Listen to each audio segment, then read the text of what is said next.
abracadabra is actually Hebrew.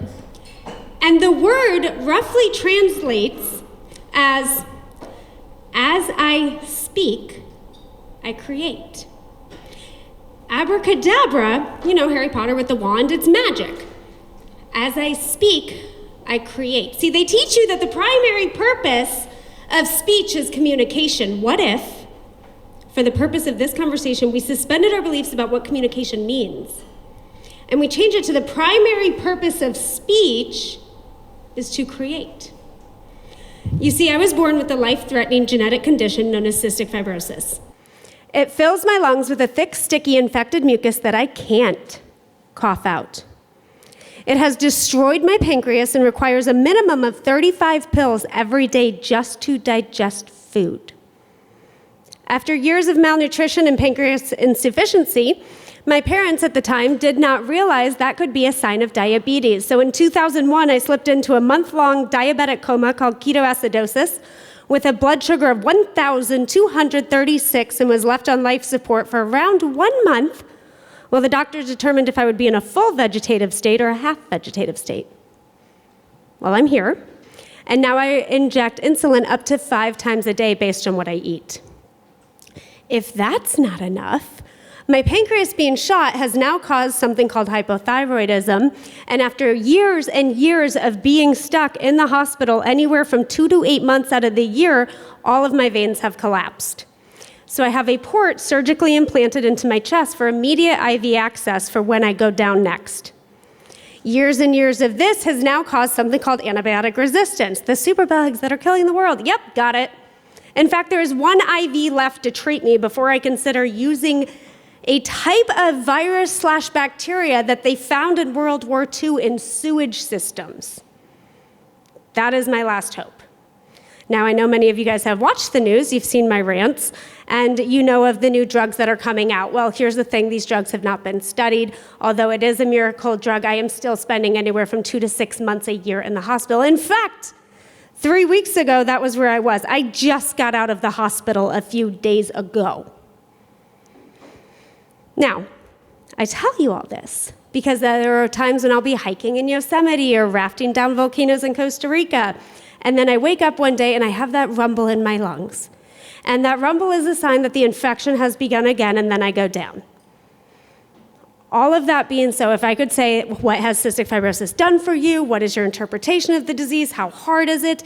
The only thing it has made me very, very curious of, very obsessive over, is how is it some people are given all the crap in the world and they thrive? How is it that some people have figured out how to take the gap from where they are to where they want to be and close it? And my entire life has been dedicated to figuring out that one question, because how amazing would it be if we all knew how to take the gap and close it from where we are to where we want to be? And then one day, I discovered something called Neuro-Linguistic programming.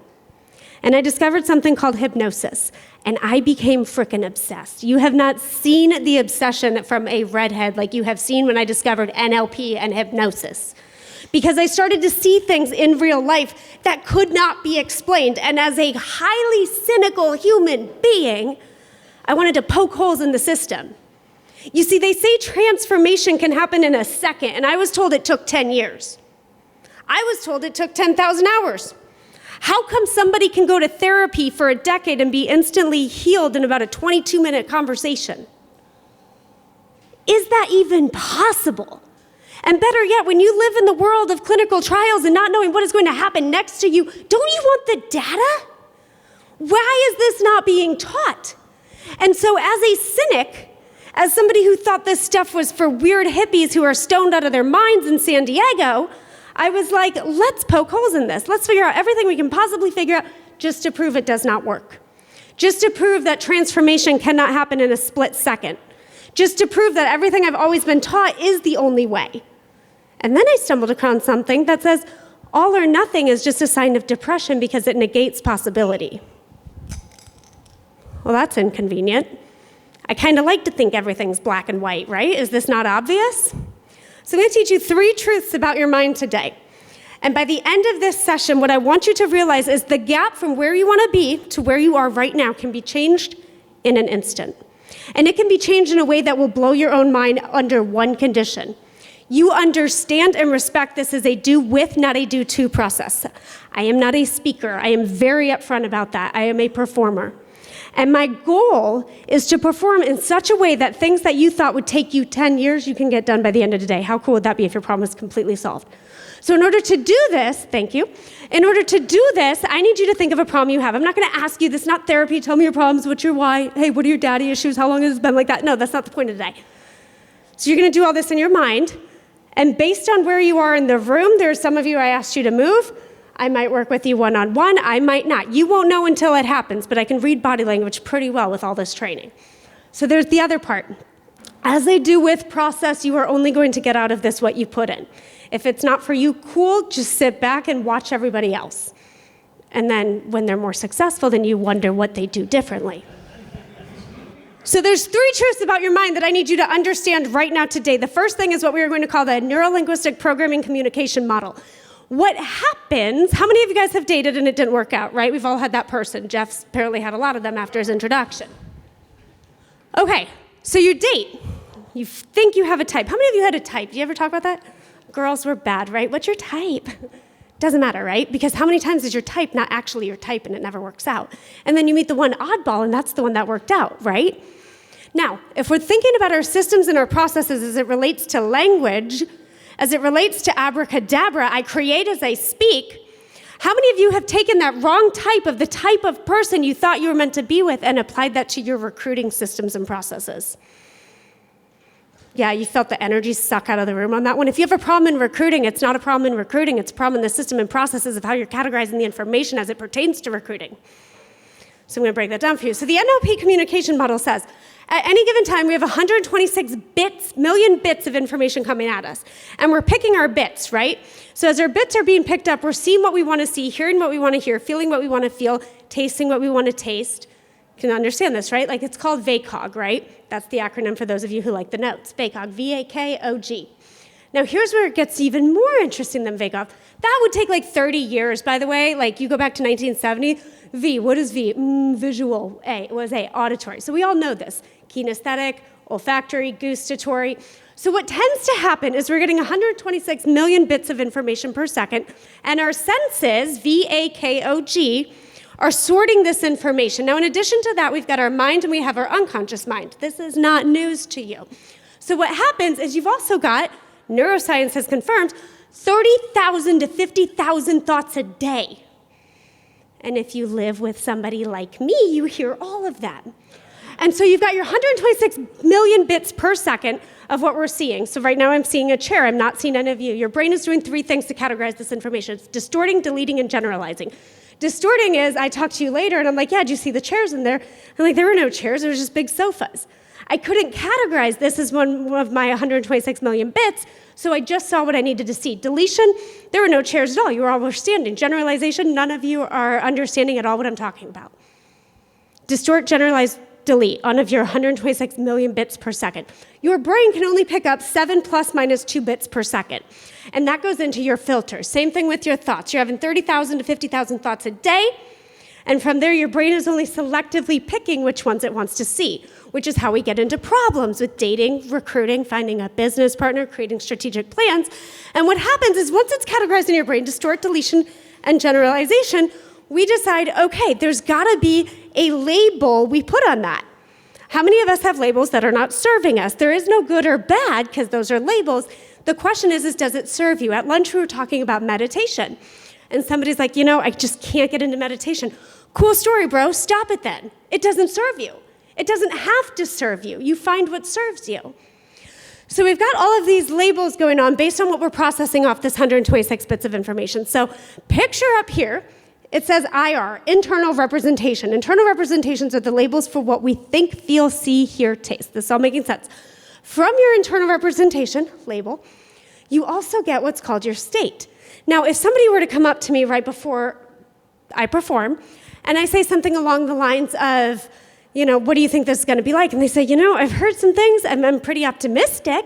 Now, that doesn't sound like a home run.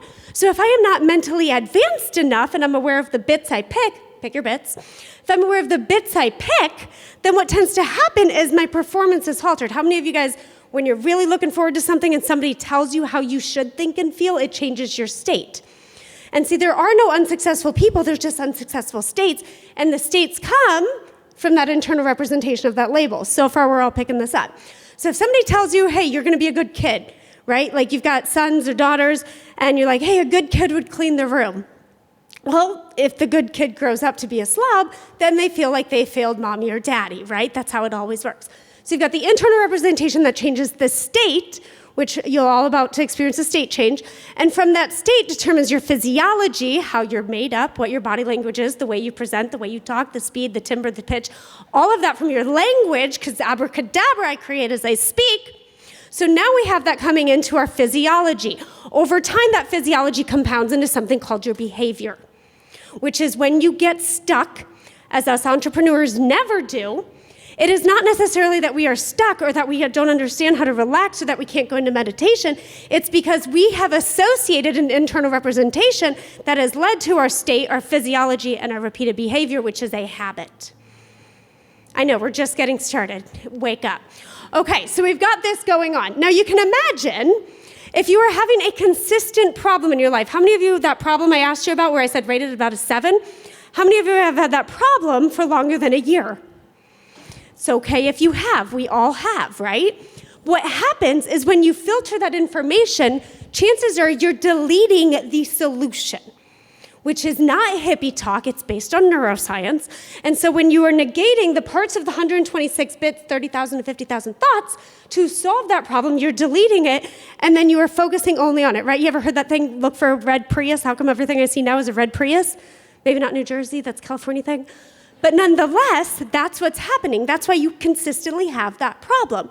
And what happens is you get in that stuck state. How many of you guys, when you get that one email from that one person, you can just feel that tension? And it's an email. Like, for all they know, you wish you a good day. But you're like, no, I know that person. You are the reason they are like that. And so when you understand abracadabra, you create as you speak, you understand that the words that you use to communicate with that person went through their filters, which they have no clue about, and it put them in an immediate state change that determined their behavior. And so for some of you, you get stuck. And you're sitting like, I don't know what to do. I've done this before. I've sent that email 100 times. They're not paying attention to me. Why do I always recruit the wrong people? What's going on with the sales process? How come there's momentum in the sales process that isn't cyclical? Why do we have just as many leads but poor performing team right now? It's because somebody on the team got in a stuck state, infiltrated the rest of the team, and now not only can they not get out of that stuck state, but they don't have the internal representations that lead to the state change, physiology, and behavior. And even better, they keep the behavior because it justifies the poor performance. And that's where we all get stuck, is when we start to side and wear our pain like a trophy as to knocking it off and choosing the different possibilities. Because wouldn't it be better if our mind can tell us anything, we pick the bits that serve us, regardless of if it serves anybody else. Gestalt is huge in EO, and why is it huge? Because it doesn't matter how many times I tell you to do something, you're gonna do what you want anyways, right? That's why it's so powerful. Not in this room. Touche. So that's the thing, though, is when we take ourselves out of the internal representation that we've always known, and we get rid of the label, it can change the entire trajectory of our lives. So that was your first truth. Yeah, some of you thought that was the whole thing. No, we're just getting started, boo. Second truth. What you know is as reality is not actually your reality. What you know as your reality is not actually your reality. It is a culmination of those 126 million bits that you have picked up on. Now, how do we know if it's real or not? Because isn't a chair a chair? Is it? So think of that problem you all used to have. You got it? In your mind right now, think of the thing with an emotional pull of about a 7. Now, as you think of it, I'm going to ask you just a couple of questions. And for some of you, this exercise will get very funny because everything you thought you knew about that problem will become hilarious. And you'll start to question why you even have that problem in the first place. So think about that problem. It can be anything with a spouse. I've done this with people contemplating a divorce. I've done it with people coming out of severe pain, shutting their business down, firing their business partner, tons of different problems. And what I want to do is I want you to ask yourself why you have that problem. And just nod when you've got an idea. Your first gut reaction. Why do you have that problem? Now, what happened is your mind instantly filtered out why you have that problem, and now you're searching for why you should justify that problem. And for some of you, your answers are going to be very entertaining when you think of it in that term. Now, let me ask you another question. If I told you that problem was baggage, then I asked you, if you have baggage, who has built something successful with the baggage you're carrying? Somebody out there has probably built more than you have with the baggage you're carrying. That's how you know your problem's not real. And see, I'm not going to talk about limiting beliefs because we all have limiting beliefs. In fact, I think it's so overdone as a speaker that I absolutely hate that term. So let's get rid of the thought that there is even such a thing as a limiting belief. And what I want you to consider is you have something called parts. Part of you wants one thing, part of you wants another. And what happens is it's not that you have anxiety, fear, imposter syndrome, depression, any of these things that you have attached your internal representation to. What instead you have is part of you agrees that you have anxiety when it's convenient. Now, some of you are not liking this part of it, which is cool. I would like to talk to the part of you that can appreciate it. And if I say if there's part of you that can appreciate the problems you have and recognize that the problems you have is part of your unconscious to serve a greater side to you, well, now you have a choice. Do you choose to listen to the part of you that wants to be stuck, or are you choosing to listen to the part of you that believes in possibility? See, there is no cure for anything except everything. There is no reason you should be stuck when you can be curious. Fun fact, think of that problem you used to have and get insanely curious about it. Force yourself to giggle. Force yourself to laugh. If it helps, think about the people you love, the experiences you've had with them, and think about all the possibilities that could happen if that problem was solved. And that curiosity is immediately going to invoke feelings, a state change to the physiology change to the behavioral change that will help you get unstuck. I've done this thousands of times, and I have never had one person say, well, I'm not, no, I still want my problem. Because you're understanding now that your problem is a choice. And I realize some people are like, well, I was in a car accident, how is that my choice? It's not, but has there been an entrepreneur in a car accident who is still able to run their business? Well, yeah, of course, all the time. That's not a problem. You're choosing that problem because you're probably afraid of what's happening in your business, and it's easier to blame the car accident than what actually happened to you.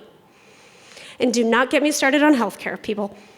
I run my entire business, conference calls, Skype, Instagram, everything I need to do to be a high-functioning entrepreneur in the hospital. Some days I even have a tape up, used with med tape, port tape, potocath, for those of you who are curious, on the door saying, doctors, patient has phone calls between these and these hours. I was hypnotizing the nurses 2 weeks ago to get through their shift.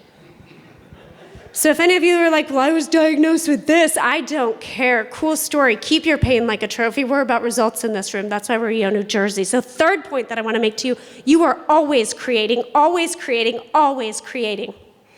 30,000 to 50,000 thoughts a day, and you are always creating. What goes in your mind, in the invisible, comes out of your mouth and determines your reality. You are always creating.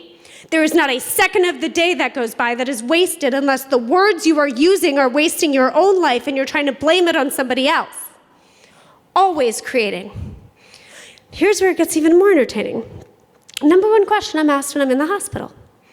Any guesses? Yes! Thank you. That was like the quickest. You guys are sharp up here. How are you feeling? Who cares how I feel? Who cares how any of you feel?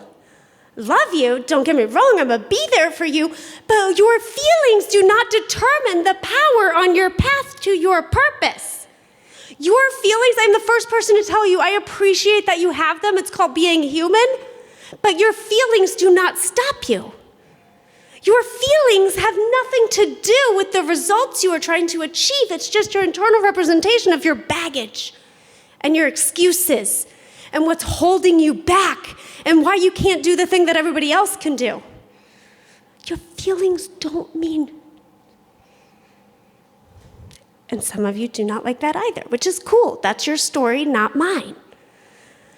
And it's interesting. So when I first, so 32, I own that, proud of that, mainly because all my friends are dead. And having cystic fibrosis has taught me that it doesn't matter if I feel good. How many of you guys I don't feel like going to the gym today? How many of you are still trying to lose the weight? Your feelings don't matter if you can get up and go. Can you imagine if you had an employee who is like, I just don't feel like going to work every day? You'd get rid of them. That's worthless to you. And yet you do that to yourself. We call that self-sabotage. So everything you know about the reality of how you feel, because we're taught to embrace our feelings, I'm not saying shut them out. I'm just saying act toward your goals despite how you feel. Act toward your goals because that's how you feel. Use that frustration, that lack of motivation as fuel, changing your state from stuck, you don't feel like doing it, to curiosity. What would happen if I did? What would happen if I didn't? What wouldn't happen if I did? What wouldn't happen if I didn't? Use those 4 questions to get yourself unstuck. And it's interesting, when you take the narrative of abracadabra, I speak as I create. I create as I speak. Either way you take it, your life begins to unfold for you in a way that you weren't expecting. And it's interesting too, because I'll tell you brief little tiny bits of my story, because this isn't about my story, this is about you and your stories that you created with your own language to get to this room today. So this is where it gets even more interesting. So I was approximately 23 when my lung function went from 70 to 25%. And there was very little treatments available. And I, at the time, left a very good corporate career where I had bought my first house cash at 22. And I lost everything overnight. And I decided to basically give up. And I was in a wheelchair getting pushed around Six Flags with my father on family vacation because I didn't have the lung function to walk around. And the only option for me was to get a drug called, at the time it was called Orkambi. And it was thought to halt the progression of the disease. And all I had to do was live another year or 2 and maybe I would see it. So corporate career up in flames, had to sell the house, like living part-time in a Volkswagen Beetle. It was not very great. And my only goal was live another year. That's it. So I filed for Social Security disability, bought a house at 22. And now, of course, I've got to take all the money and get rid of it because on disability, you actually can't have money. So the system doesn't really work in your favor. So I'm doing odd jobs. I'm recruiting for people for like groceries, which no, I will not make that deal anymore. And it's horrible. And I decided to go to the gym. So that's all I have. Kind of, if you consider 30% lung function, functioning athlete. And I go to, of all the stupid crap you could go to at the gym, I go to a Zumba class. You guys know what Zumba is? And I can't even exercise for part of it. I'm sitting in my wheelchair hacking up a lung. And for some reason, something took over me, and I go, I'm going to be a Zumba instructor. Okay, guys, there's dumber goals to have. And they said, you can't do that. And I said, no, I'm going to do it. And then the drug comes out, and it was taken from, because I was on the government insurance, this drug's $300,000 a year. People on Social Security disability, they're not going to get that. Like, there's no way to make that happen. I'm like, I'm going to get the drug. I'm going to be a speaker. I'm going to be a coach. I'm going to do something with my life. And then they said, Kaylin, you can't do that. That's cute. But you're in a wheelchair. You're always hospitalized. I remember I got so sick one time and I didn't have the money for meds that we took my dog to the vet to get Cipro. It was that dire. And I'm hawking meds on the internet, like I'm trying to figure out anything I can do because I just got to get alive. And then they go, you can't get the drug, you're disabled, you're on Social Security, the government's not going to pay for it. You can't have a business. I hired a coach with my last few dollars and she said to me, you will never become a speaker because you will be too sick to be in and out of airports. Everything I was told was a not even possible comprehension. And all I had was LinkedIn. That was it. I didn't have money. I'm living in Southern California at the time, like $1,200 a month, hawking groceries for recruiting, stealing money from, or not stealing money, but stealing medication from my dog. And they go, there's no way you can get the drug. So all I could do in the hospital was get on LinkedIn because I made the decision that I would not accept the narrative, the words that other people said, and that I would choose my own internal representation. I made the decision that that narrative were not the words that I would speak. I made the decision that the words I would speak would be of power, of possibility, of persuasion, of health, of vitality, of speaking, of coaching, of writing.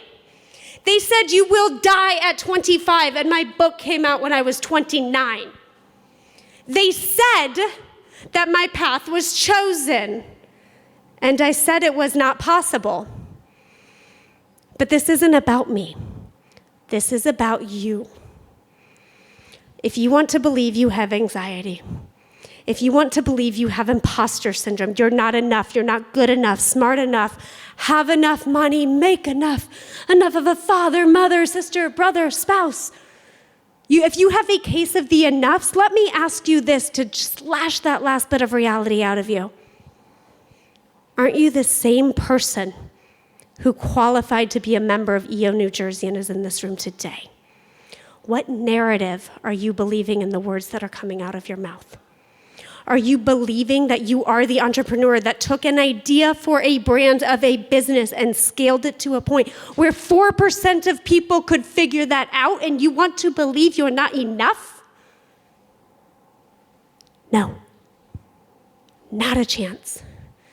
Adopt a narrative that serves you. Create magic in your lives with the thoughts that fuel you. Abracadabra, and it says, you want a bigger business? Say it. When you say it and it is so, everything you have in your life right now is the result of the words that you had spoken at some point. And it has happened for you again and again and again and again and again to the point where you are sitting here. Pick your narrative. Pick your story and speak the words that bring magic into your life. And for some of you, this moment begins right now. So I want to welcome you all. If you're ready to be hypnotized, I need you to take a deep breath in. Can you put your feet firmly on the floor? Relax your shoulders. Shut your eyes. I will not make any of you do anything uncomfortable. Not the kind that will make you cluck like a chicken. I'm just here to change your state and to show you how in an instant your state can change. Inhale through your mouth. Count to 5. 2, 3, 4, 5. And exhale slowly but audibly through your mouth. Count of 6. 5, 4, 3, 2, 1. And allow yourself to start to feel slightly weightless. Now, although you are entering a totally new place, notice that you may still be aware of things like the sensations in your arms, sensations in your legs, the sounds all around you, the comfort of the rooms, the sound of my voice, where the effort it takes to hear my words are almost too much to be aware of. You see, it's easier to simply relax and let go. Allow yourself to just completely let go of the thoughts, feelings, and sensations that once bothered you, and drift down, deeper, deeper down now. And allow yourself to go 10 times deeper. So weightless, so relaxed. Every muscle, every fiber, allow yourself to just melt even more. And as you melt, I want you to think about those in your life that you love. Those who have been there for you at times when you weren't even there for yourself. And as you do this, focus on your breathing. Inhale 1, 2, 3, 4. Exhale 3, 2, 1. Just for a moment, suspend yourself in absolute gratitude. Gratitude for this chapter. Gratitude for this experience. Gratitude for who you are and everything you've accomplished. Gratitude for the things you've created, and feel those faces. See that love. Hear the voices of those who have impacted you along your path. And recognize that every difficult time you have ever had has served a purpose. You know, you have an unconscious mind and a conscious mind, and that conscious mind doesn't always serve you. In fact, what serves you most is that unconscious mind who's managed to keep your heart beating, the blood flowing even in times where you've questioned if you should stay alive, where you've questioned the worth you've had on this planet and the experiences that you would have. And trust in your unconscious's ability to protect you. And give yourself freedom from every limiting belief and every thought you've ever had that doesn't serve you.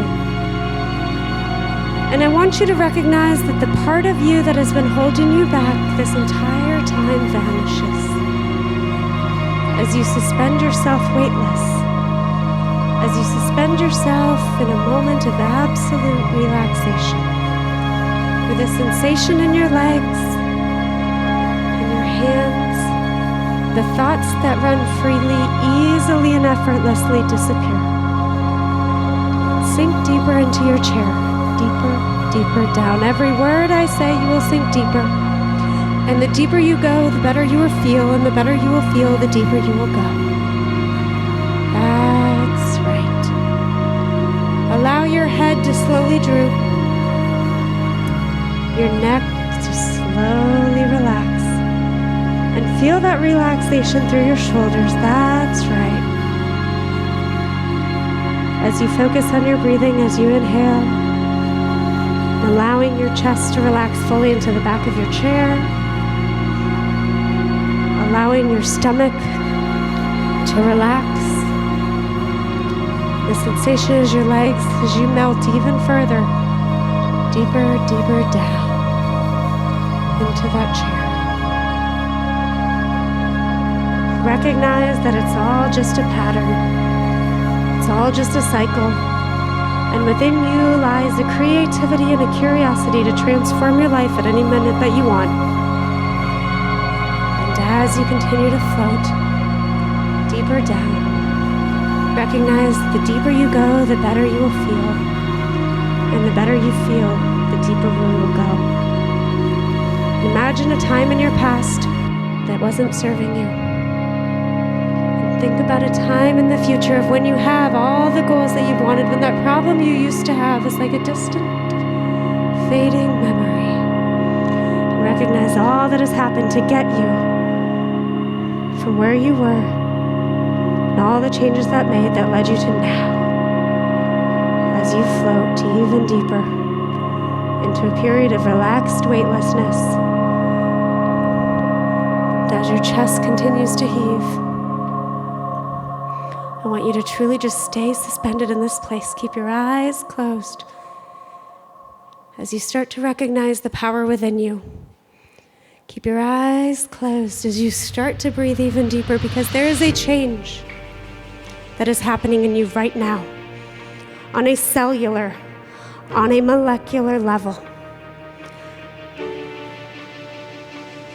And recognize that that change is going to free you from every thought you've ever had. And as I count down from 10, you will look back to now at the person you once were. 10.